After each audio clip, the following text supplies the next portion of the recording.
Welcome to I'm Still Here, real conversations about living with metastatic breast cancer. I'm your host, Heather Jose. I was diagnosed with metastatic breast cancer at the age of 26 and have now been living with metastatic disease for over 25 years.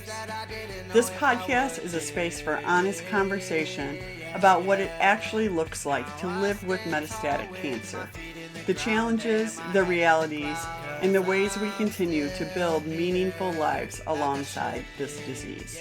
I'm really glad you're here. Hey, welcome back to I'm Still Here.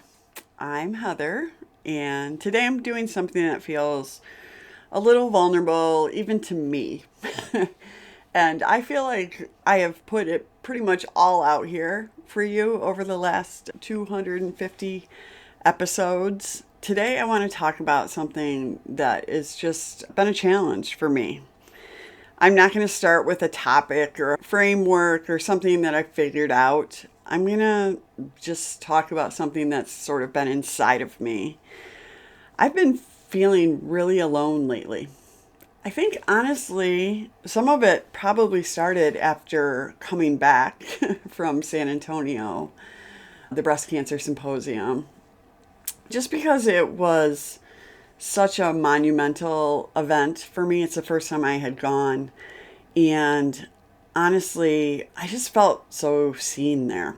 I just felt like I had the ability to connect with people who I didn't have to fill in the backstory, or they understood the backstory.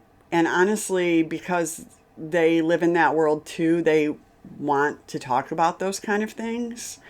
Not to lament over them or to be constantly like in that moment or feeling like a victim, but more because they get it, right? And I have realized since coming home that even my closest people don't really get it. And I think it's been exaggerated lately for a few reasons. But I just wanted to talk today about feeling lonely and feeling lonely in this world of metastatic breast cancer. And I know there's other chronic illnesses, and I think I said this last time, I'm not calling metastatic breast cancer chronic. I do believe it's rightfully named terminal. But this ongoing process of living with a disease that other people move on beyond really quickly is really a challenge sometimes. I'm not feeling scared necessarily or sick in a new way, just kind of alone. And part of me thought, oh, I don't know if I should share this out loud because it doesn't necessarily fit the story or expectation from somebody who's been living with metastatic disease for 27 years. I know people would, give their right arm for that. But I think for others, it's important to talk about it because it really doesn't matter how many years you've been living with this. It's more about the feelings that surround it and how it interferes or interacts with your real life, right? And I figured if I'm feeling this, probably somebody else is too. And I've made a commitment to myself to name the hard stuff going forward. And I hope that by having these conversations, we can figure out what type of resources would be helpful, what type of support might be helpful, and quit just sort of grin and bearing it through the days. There's just a particular kind of loneliness that comes with metastatic breast cancer, and I don't think it gets named often enough. And it's not just the loneliness of being sick and scared, though that is completely real as well. It's something that is just more built in or structural. It's just more a part of our lives, more chronic, more quiet. And it's kind of, I think it's the loneliness of living in the middle, right?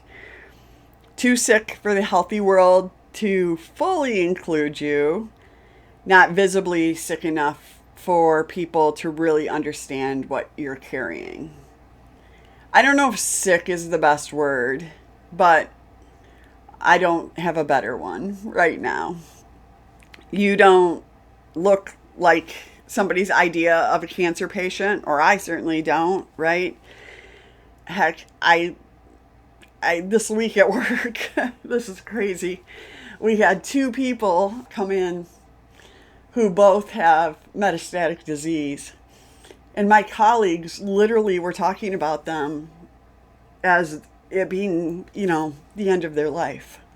And I was like, whew, I get that, but also that's my diagnosis as well. And I think that kind of encapsulates where a lot of us live, right? We live where people don't understand that our disease literally can mean the end of life. And people don't like to be uncomfortable. And so if I encounter somebody and they're like, oh, but you look good, that's to make them feel better, right? Or to try to say, I don't want to go there. I can't go there. And honestly, they just don't know what to say a lot of times. But it is living between those two worlds. And not knowing how to name this or say it is silence that compounds. And honestly, I think that's where I'm at right now, is I've let the silence compound. I have kind of stopped pushing in or engaging in a way with others because it just doesn't feel authentic to me. And I don't want to do it anymore. But I realize also that that's hurting me more than it's hurting others. So I don't know where to go with all of this. People can only manage somebody else's distress or issues for so long. I understand that. I feel the same way, right? I can come to aid somebody's crisis, but you kind of make it an emergency for a while and then you get back to your own life. And I feel like for me, people pull back not out of cruelty, but out of discomfort. And I end up feeling more isolated than before. And somehow I'm the one who manages people's discomfort on top of what I already manage in my own life of, just reconciling living with this disease. So I am here to talk about this because honestly, I think it's a component of long-term survivorship. I think, again, what comes into my head is, well, you should be grateful you're alive. And I go, yeah, I absolutely am. I've outlived my prognosis by decades. I get that. I'm not newly diagnosed. I'm not young anymore the way I was when I was diagnosed. I don't necessarily fit into the spaces the same way that I used to. And yet I'm still here trying to figure it all out. I'm not cured. I'm not on the other side of it. I'm still just here figuring out how to live with this disease and feel authentic to myself, and also trying to understand where I fit in all of this. Because sometimes it doesn't feel really, I know you can hear this in my voice, like I belong anywhere anymore. There's another big piece of this that I want to name, and it's the feeling of being behind. And I have mentioned this a little bit before. It's not like being behind in a motivational poster way where you just need to catch up or you just need to work harder or do all those kind of things. But being behind in like a real grief inducing way. I don't know why lately. Well, I do know partially why. It's hit me so much in the last year or so. But life moves forward, right, on a timeline that doesn't account for metastatic disease. And when you've spent years, in my case, decades, navigating treatment schedules and scan results and side effects and all the invisible labor of managing this illness, this disease, the world doesn't pause. Everyone else keeps moving.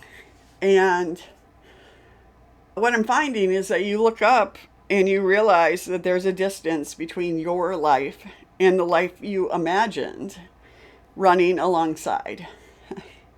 And that distance is real. It's real. And it deserves to be grieved.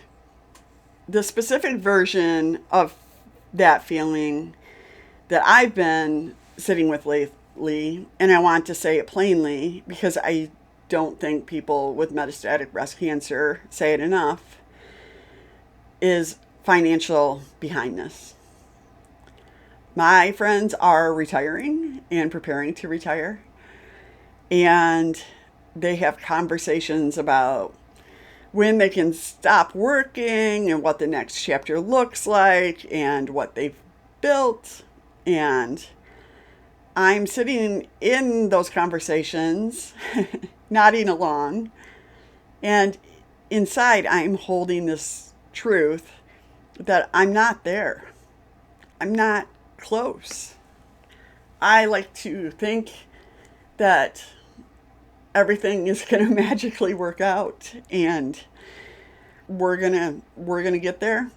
And I am really thankful for my husband being willing to walk this road with me and be supportive of all of it. But it feels like a failure. It feels like I have failed. And when it also feels like a lack of preparation, right?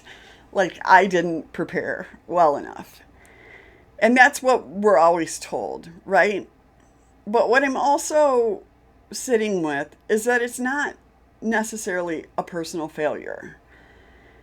It's what happens when your financial life gets shaped by illness, by having to prioritize your health over your career, by not being able to work, uninterrupted and grow wealth, and you just get by, right? You just have to get by.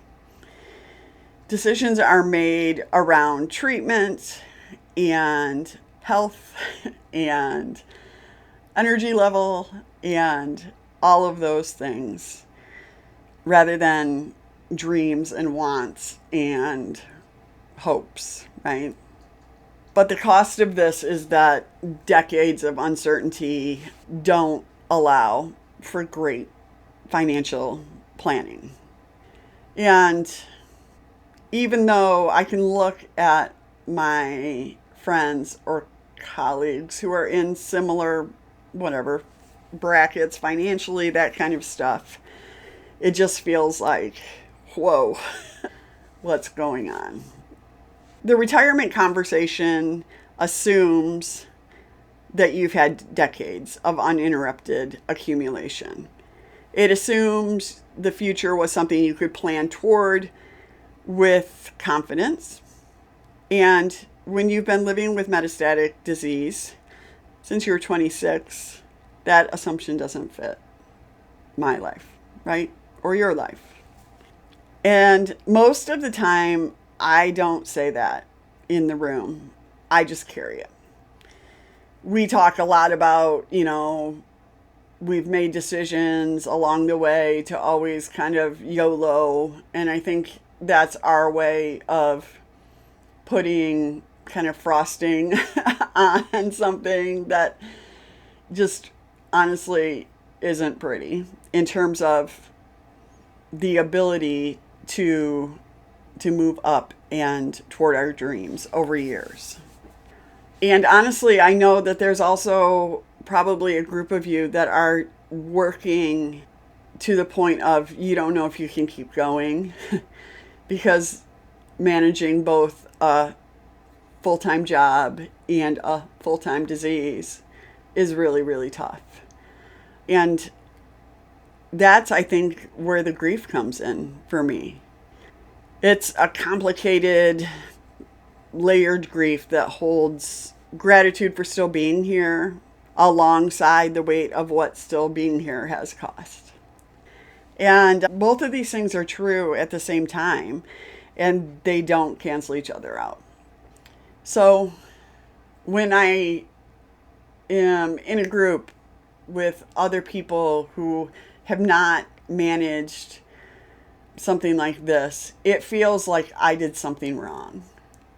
And my upbringing, I think, would say the same. Like, you weren't responsible enough. You weren't conservative enough. You chose memories over your bank account.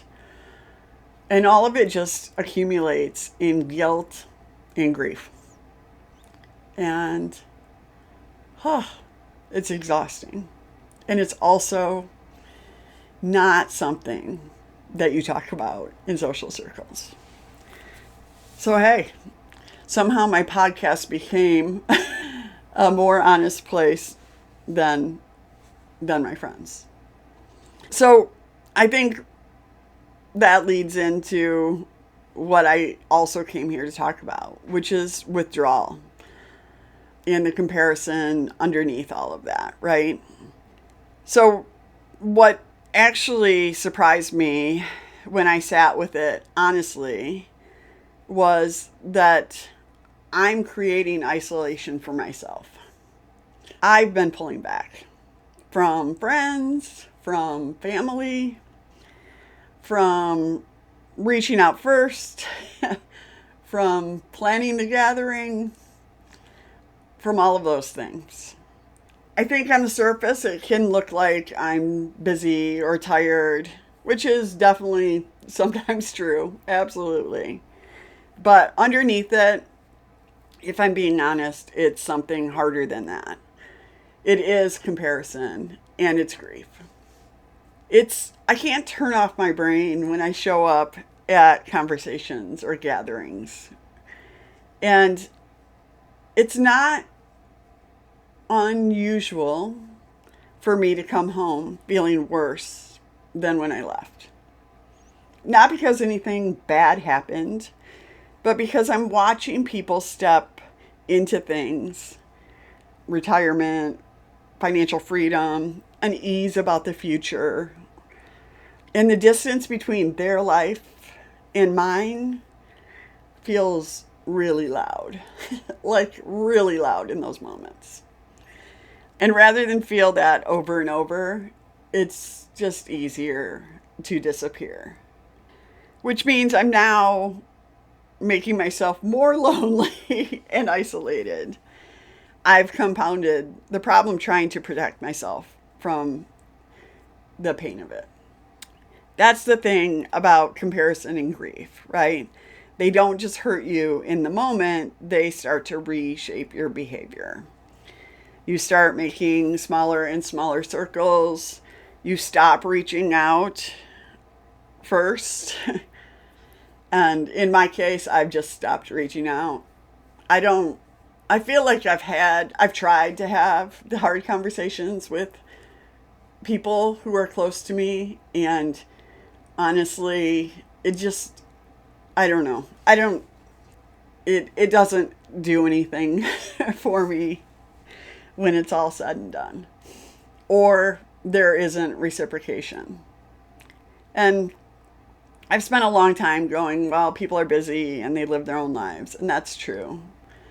But there's also a little bit of we make time for what we care about. And I don't know the answer to that. But sometimes letting things go quiet feels safer then showing up and feeling that gap again. And the withdrawal makes sense. I understand why I'm doing it, but I also know that it's costing me. Because grief underneath the comparison isn't really about what my friends have. It's about what I imagined for myself. The version of this life that I thought I would be living by now.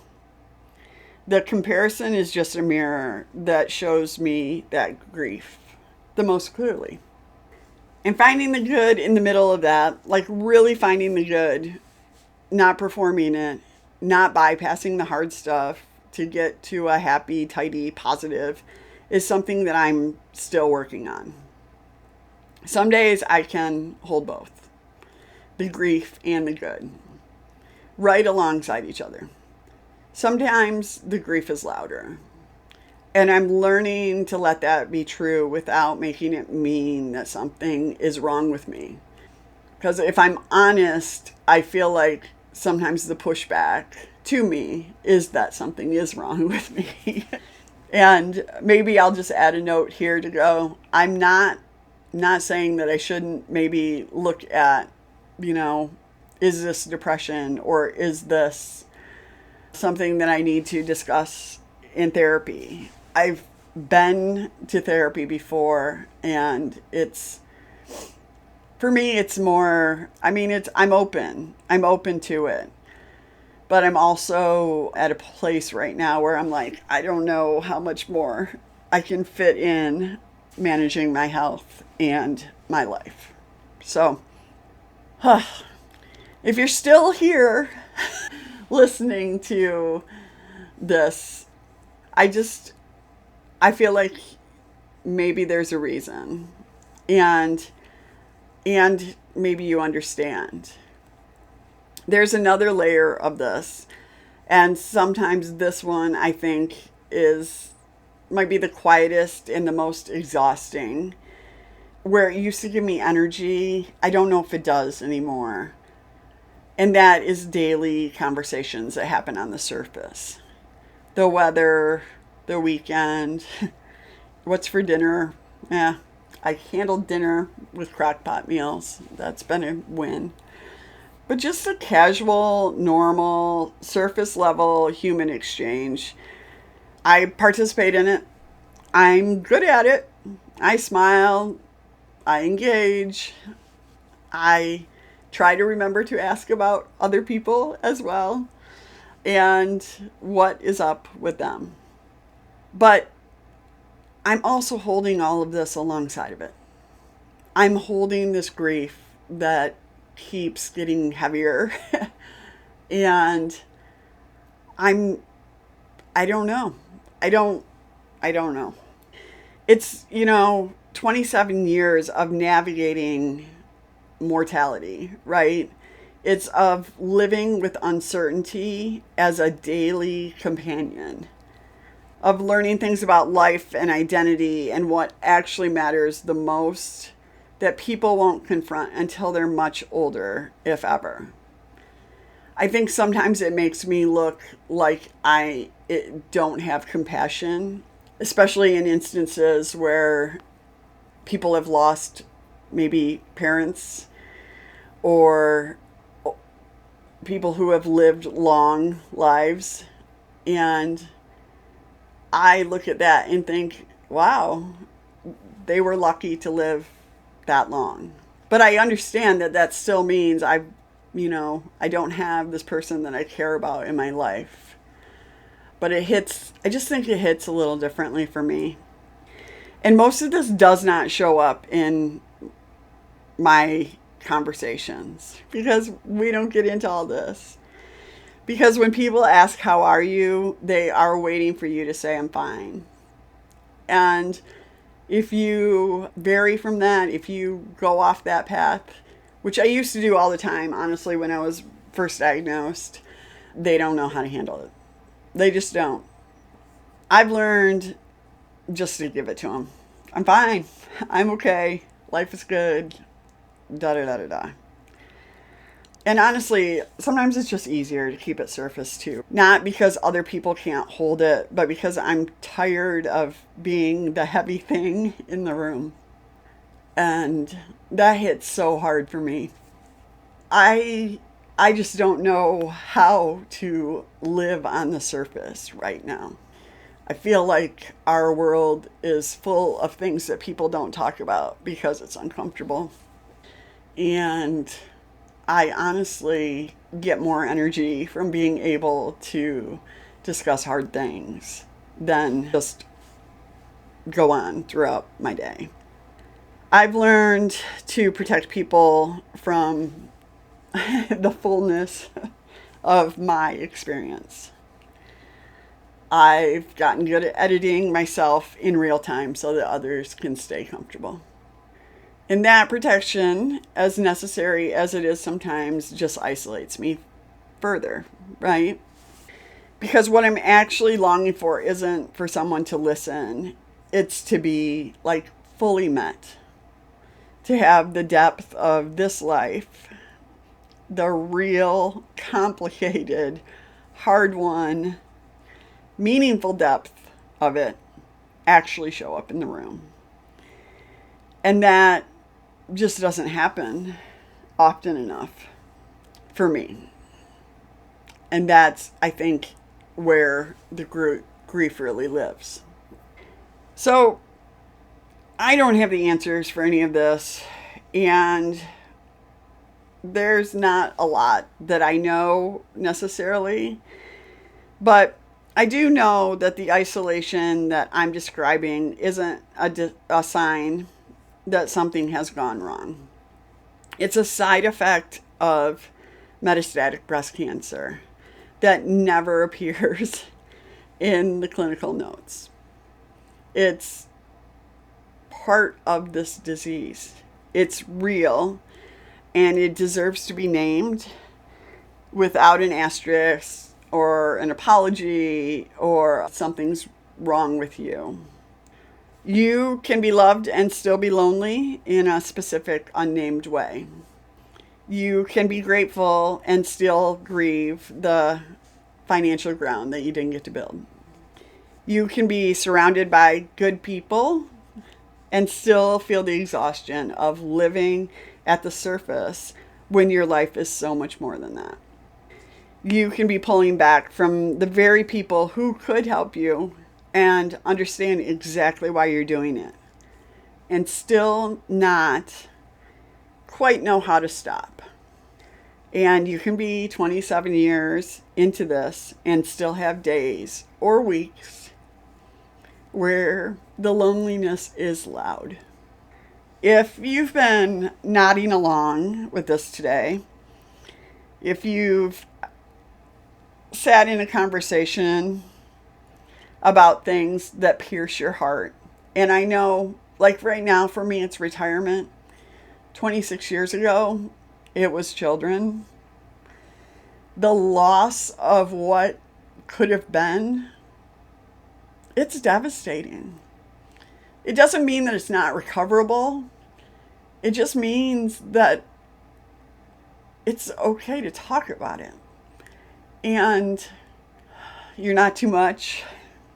And even if you don't feel maybe seen or heard, I want you to know that I see you and I feel like me learning these lessons is the next part of being able to share my journey, not in a rah-rah kind of way, but in a we need to address all of the things that come with this disease. And we're not crazy, and we're not looking at it from a pessimistic lens. It's not us. I'm not imagining these issues. The question for me is how to best move forward with them. I don't have all the answers today. I would, part of, my goal is to bring you hope and inspiration. And I don't know if I did it today, but also to bring you perspective. And that's where today lands. If you have hope or perspective that you would like to share with me, I would love it if you would leave a comment. You can leave a comment here. You can find me on Instagram at Heather B. Jose. You can go to my website and contact me that way. But I feel like we're all better off when we have the hard conversations. And I want you to know that I know it's not easy. Even when things look pretty good, right? You're tolerating treatment, you're NED, you're all of these things. You still live with an uncertainty of life that others don't. And it's real. And you've had setbacks, and they're real. And you could have made the very best choices and still be behind. You could have done everything right, which no human does, and you would still be in this position.